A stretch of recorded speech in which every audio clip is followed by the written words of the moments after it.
আসসালামু আলাইকুম প্রিয় বন্ধুরা, আশা করি সকলেই ভালো আছেন। আলহামদুলিল্লাহ আমিও ভালো আছি। আমাকে অনেকেই জিজ্ঞাসা করেন যে আপনারা করলার মাচাগুলো কিভাবে দেন। আজকে এই মাচা নিয়ে আলোচনা করব, মাচা বিষয়ে কথা বলবো।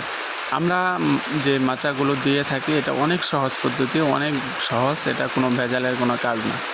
আমরা প্রথমে এক সারি করে বাঁশ গাড়ি মাঝখানে যে জালটা দেই, জালের মাছ বরাবর, মাচার মাছ বরাবর বাঁশ গাড়ার পর দুই সাইডে খুঁটা গাড়ি। আমরা দুই সাইডে খুঁটা গাড়ি এই কারণে যাতে জিআই তারটা ভালো করে বাঁধা যায় এবং টান দেওয়া যায়।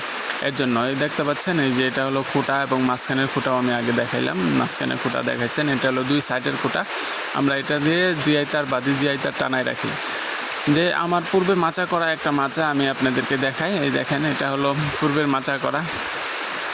এটাতে অলরেডি করলা মাচাতে উঠে গেছে। এই দেখেন অনেক সুন্দর, এটার ভিতর দিয়েও ঢোকা যায়। দেখেন আমি ভিতরে ঢুকে দেখাই। এটার ভিতর দিয়েও ঢোকা যায় এবং করলাগুলো এভাবে সুন্দর করে ঝুলে থাকে, যার জন্য তুলতে অনেক সুবিধা হয়। এভাবে মাচা করলে অনেক সহজ পদ্ধতিতে আপনারা করতে পারবেন এবং সহজ বিষয়, এটা কোনো ঝামেলার বিষয় না। যারা যখন মাচা করবেন, যদি কোনো প্রয়োজন মনে হয় আমাকে কল দেবেন, আমি ইনশাল্লাহ বলে দেব।